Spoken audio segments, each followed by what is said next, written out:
निरंजनो निराकारो भक्तानां प्रीतिकामदः वृंदावन विहाराय गोपालम रूप मुद्वहन। जय श्री कृष्ण दोस्तों, कृष्ण आस्था प्रेमीला चैनल पर आपका हार्दिक स्वागत करती हूँ। और आज हम बात करते हैं कार्तिक स्नान कब और कैसे किया जाना चाहिए, कब से कब तक कार्तिक स्नान है और इसकी विधि क्या है। तो प्रियजनों, सबसे पहले कार्तिक स्नान दोनों के लिए मान्य है, स्त्री और पुरुष।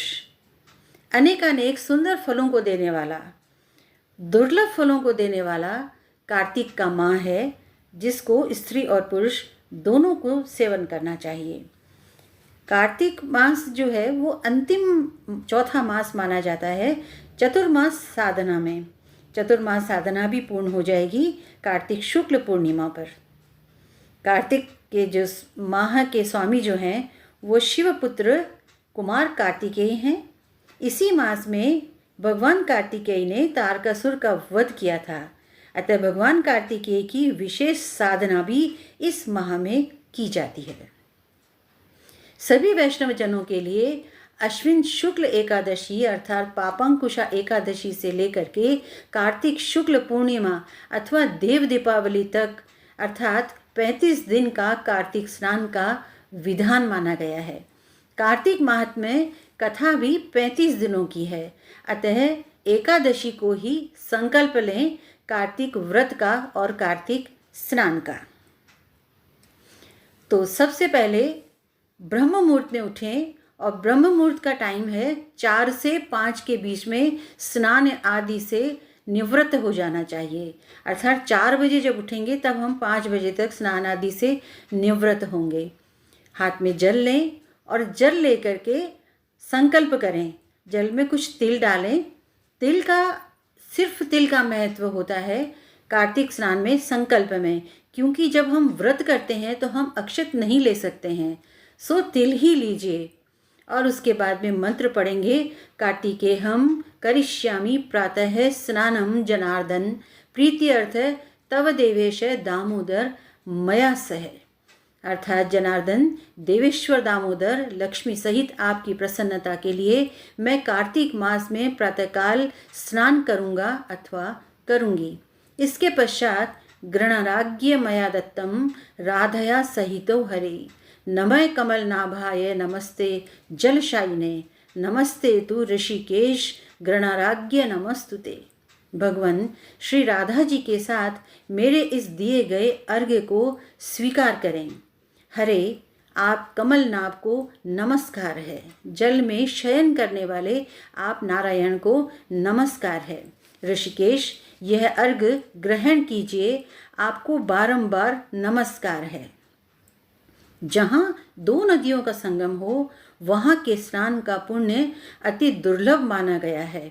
अतः जब हम घर पर ही स्नान करें तो स्नान से पूर्व नहाने के पात्र में गंगा जल की कुछ बूंदें मिलाएं और तिल के कुछ दाने मिलाएं और उसके बाद इस प्रकार बोलें, गंगा यमुना सरस्वती कृष्णा कावेरी गोदावरी नर्मदा जय पुष्कर राज की। बहुत सीधी सादी भाषा में है। इस जल से स्नान करें जिसमें समस्त नदियों का और तीर्थराज पुष्कर राज का आह्वान किया गया है। दिव्य मंत्रों के उच्चारण द्वारा किया गया स्नान उच्च कोटि का स्नान कहलाता है। प्राचीन काल में पुष्कर राज में कार्तिक स्नान करके राजा प्रभंजन व्याघ्र योनि से मुक्त हुए थे। अतः कार्तिक स्नान का बहुत अधिक महत्व है और तीर्थराज पुष्कर राज में अगर स्नान करें तो फिर बात ही क्या है। तो इसके पश्चात हम स्नान कर लें और स्नान करके सूर्य नारायण को अर्घ्य देने के लिए बाहर आएं। तांबे का कलश लें, तांबे के कलश में रोली डालें, तिल डालें, लाल फूल हो तो अति उत्तम है। और उसके बाद में बिल्कुल पतली धार से दोनों हाथ ऊपर करके और सूर्य नारायण को अर्घ्य दें। ओम घृणी सूर्याय नमः, आदित्याय नमः, ओम भास्कराय नमः। बहुत छोटा सा मंत्र है, इसको याद कर लें। और उसके बाद में जब हम अर्घ्य दे दें, पुनः हाथ में जल लें, तिल के दाने डालें और सूर्य नारायण को साक्षी मान करके और कार्तिक व्रत का और स्नान का संकल्प लें कि हे सूर्य नारायण, आपको साक्षी मानकर मैं कार्तिक व्रत का नियम लेती हूँ अथवा लेता हूँ। हे श्री हरि विष्णु, आप मुझे शक्ति दें और मेरा संकल्प निर्बाधित रूप से पूर्ण करने में मेरी मदद करें। जल को तुलसी के पौधे में छोड़ दें। पूरे महाव्रत ना कर सकें किसी कारणवश तो सिर्फ स्नान करके प्रतिदिन 1 अध्याय तो अवश्य सुनना ही है, और अंतिम 5 दिनों के व्रत करें। यदि पूरे माह के व्रत ना कर सकें तो प्रतिदिन कथा सुने, अंतिम 5 दिनों के व्रत कर लें। संपूर्ण कार्तिक मास की साधना, व्रत, दान, पुण्य, दीपदान कैसे करें आदि की जानकारी प्राप्त करने के लिए इसी चैनल पर 35 अध्याय जो महात्म्य है वो लेकर के मैं आपके समक्ष प्रस्तुत हूँ। प्रतिदिन 1 अध्याय के साथ में नित नवीन जानकारी के लिए कृष्ण आस्था प्रमीला चैनल को प्यार दें, दुलार दें। अनेक अनेक मंगल कामनाओं के साथ अगले वीडियो में मिलते हैं। जय श्री कृष्ण।